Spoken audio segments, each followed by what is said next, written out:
On the very day of September 11, several commentators drew a parallel with the historical events of Pearl Harbor. And it's a day that will, as was the case with Pearl Harbor, live in infamy in American history. The last time there was an attack like this on the United States was Pearl Harbor. Reminiscent of another terrible day, the attack on Pearl Harbor. But there was also someone on the same day who offered a prediction. After the attack on Pearl Harbor, guess what we did? We went back and found out that, yes, the evidence was there. We should have known. And again, I think what we're going to see, even in this instance, this Pearl Harbor of the 21st century is very much the same kind of thing. In fact, the more information that has been emerging about September 11, the more we have come to realize that many different aspects of the two events bear a chilling resemblance to each other.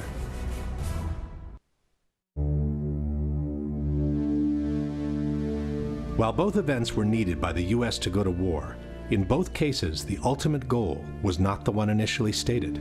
Roosevelt knew a surprise Japanese attack would enrage the public and jumpstart the American war machine. In this way, FDR would get backdoor entry into what he really wanted: war with Hitler. According to their own documents, before 9/11, the neocons knew that a surprise attack, like a new Pearl Harbor, would enrage the public and jumpstart the war machine against Afghanistan. In this way, they would get a backdoor entry into what they really wanted: the war with Saddam Hussein. From the very beginning, there was a conviction that Saddam Hussein was a bad person and that he needed to go. He says that going after Saddam Hussein was topic A 10 days after the inauguration, 8 months before September 11th. Before and during the war, the propaganda machine made a relentless effort to create a direct connection between Hitler and Japan. One poll taken immediately after Pearl Harbor showed that more than 60% of Americans believed that Germany was behind the attack. The Bush-Cheney propaganda machine made an even harder effort to create a direct association between Iraq and Osama bin Laden. By the end of 2003, nearly 70% of Americans believed that Saddam was implicated in the September 11 attacks. Top levels of the Roosevelt administration knew in advance that Pearl Harbor was going to be attacked. General Marshall and Admiral Stark, and indeed FDR, indeed knew that Pearl Harbor was being painted for a bombing run by the Japanese. Secretary of State Cordell Hull even knew the exact day of the attack, a week before it took place. Cordell Hull was Secretary of State, and he called me on Saturday morning and he started to relate that Pearl Harbor would be attacked on December the 7th. Before September 11, many in the intelligence community knew the attacks were on their way. There was so much discussion about this attack. Everybody was talking about it. George Tenet had some meetings. Other analysts had meetings at the White House. Vital information on the Japanese attack was kept from those who could have used it to defend the Hawaiian port and to minimize the number of American casualties. Two men could use that information immediately: Admiral Husband Kimmel and Lieutenant General Walter Short, the commanders at Pearl Harbor. But they never get it. According to Hill, that was no mistake. If FDR and his administration deliberately withheld the vital intelligence from Pearl Harbor, and all the evidence indicates that they did, then it was certainly a deliberate conspiracy to set Pearl Harbor up for a total defeat. Before September 11, important information was kept from counterterrorism czar Richard Clark, who could have organized a defense and even have prevented the attacks altogether. You have to intentionally stop it. You have to intervene and say, no, I don't want that report to go. We therefore conclude that there was a high-level decision in the CIA ordering people not to share that information. In both cases, the pre-knowledge by the U.S. government on the upcoming attacks was denounced in front of Congress. In September 1944, Republican Representative Forrest Harness of Indiana made the first congressional charge about a Pearl Harbor conspiracy. He said that 3 days before Pearl Harbor, the Australian government had warned Washington that a Japanese aircraft carrier was headed towards Hawaii. But, he said, that information was withheld from Kimmel and Short. After September 11, Republican Congressman Curt Weldon denounced the pre-knowledge of information on the upcoming attacks, which was intentionally withheld from the intelligence community. This is an attempt to prevent the American people from knowing the facts about how we could have prevented 9/11, and people are covering it up today. When honest officials stumbled on important information on the Japanese attack, they went straight to their superiors, only to see that information ignored, diverted, or suppressed altogether. The Chief of Naval Intelligence in Washington, Captain Alan Kirk, recognized the message as plans for a bombing raid, but his persistent attempts to warn Kimmel ended when he was assigned to other duties. At Pearl Harbor, the Admiral had no way of knowing that Kirk had been repeatedly refused permission to warn him.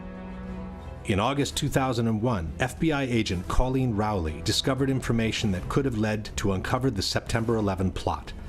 But her memos never got past her superiors, while she was prevented from pursuing the investigation any further. Finally, it turns out they were not read by the lawyer in the FBI who had the duty to send those over to the Department of Justice. Hours before the Japanese strike, Roosevelt's Chief of Staff, George Marshall, became suddenly unavailable, delaying the process of communication within the chain of command. General George Marshall, the man who should have acted, was nowhere to be found. Colonel Rufus Bratton was responsible for keeping Marshall supplied with such vital information. For Bratton, Marshall's sudden unavailability at a time when America was on the brink of war could not have been accidental. In the crucial hours of September 11, Defense Secretary Rumsfeld and other top military became suddenly unavailable, hampering the decisional process within the chain of command. For 30 minutes, we couldn't find him. Withholding information, however, may not have been sufficient to guarantee the success of the Japanese attack. The military capacity of the Hawaiian port was also kept below its requirements. General Short, faced with the need to send out long-range patrols, had only a handful of suitable aircraft. His demands for more were not seen as a priority. On September 11, only 4 jets remained on alert to defend the entire sector of the country most likely to suffer an attack. I've determined, of course, that with only 4 aircraft, we cannot defend the whole northeastern United States.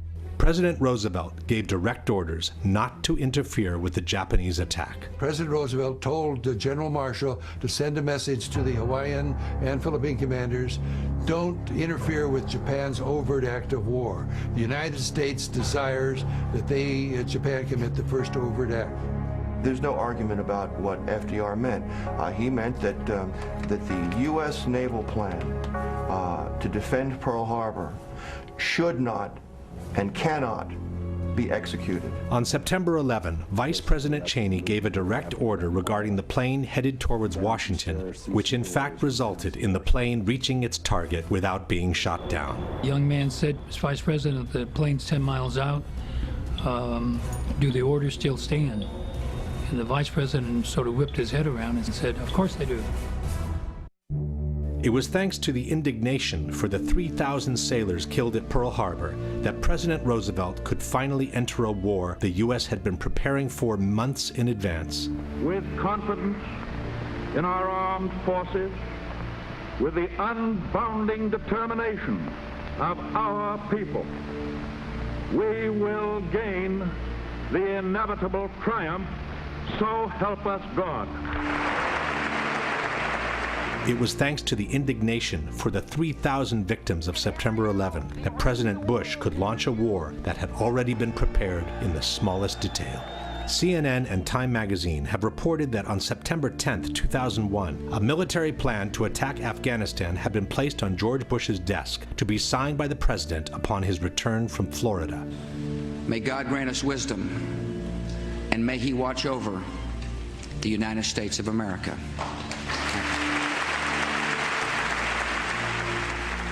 Then came the official commissions, which in both cases were tasked to find out whether there had been a conspiracy by the same authorities that were suspected of having participated in the conspiracy. Just 3 months after VJ Day, Senator Alben Barkley of Kentucky convenes the Joint Congressional Committee on the investigation of the Pearl Harbor attack. The committee lays much of the blame on the commanders at Pearl Harbor and largely exonerates FDR and his top advisors. But its conclusions draw charges of cover-up and cronyism. gross negligence becomes high treason when the motive is discovered or understood. In July 2004, the Commission published its final report.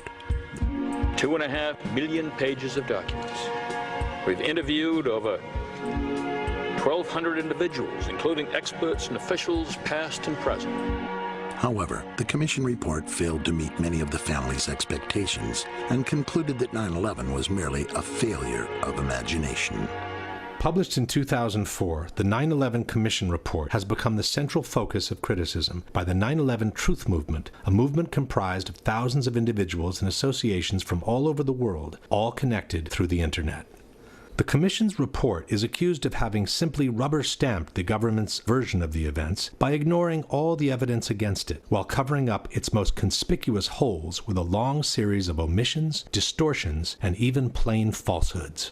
Led by researcher David Ray Griffin, an international panel of 20 experts on 9/11 has compiled a list of the strongest evidence against the official version that has emerged to this day. This evidence is available to the public on their website in 4 different languages. Despite all the evidence that has emerged in the last decades, there are many who still reject the idea of a conspiracy at Pearl Harbor and prefer to reassert the much more simplistic explanation called the official version. There was no conspiracy. FDR did not know. Cordell Hull did not know. The American government did not know that the Japanese were going to attack Pearl Harbor on December 7th, 1941. It was what has been called a failure of imagination. Despite all the evidence presented in the last 10 years by the 9/11 Truth Movement, there are many who openly support the official version by the government and dismiss such evidence as irrelevant. These people are known as debunkers, as their stated intent is to debunk the evidence presented by the 9/11 Truth Movement against the official version. The most authoritative debunker in Italy is Paolo Attivissimo, a member of an organization called CICAP, which has openly declared war on the so-called conspiracy theorists. Attivissimo has held numerous conferences on 9/11 in which he has covered all the most important aspects of the debate. The most prominent champion for the official version in France is Jérôme Quirant, who also wrote a book called September 11 and the Conspiracy Theories. Quirant also participated in numerous conferences and television debates on 9/11 in his own country. But the flagship for the debunkers worldwide is certainly the American magazine Popular Mechanics.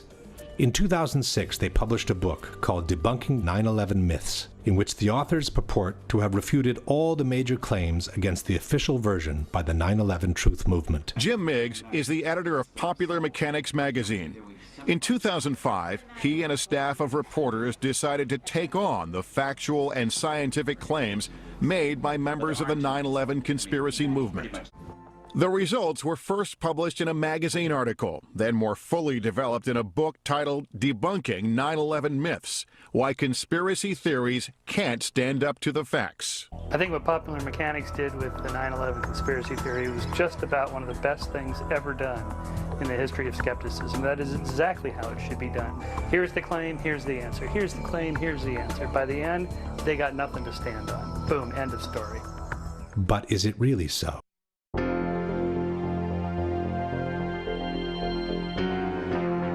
The debate on September 11 can roughly be divided into these areas of discussion. We have the 4 hijackings as the overarching event of the day, and we have the 3 different locations that were hit by the 4 airplanes. One of them hit the Pentagon, another crashed in Shanksville, Pennsylvania, the other 2 hit the Twin Towers in New York. The debate on the hijackings is divided in 3 parts. The first one focuses on the air defense and whether the failure to intercept the hijacked airplanes was accidental or intentional.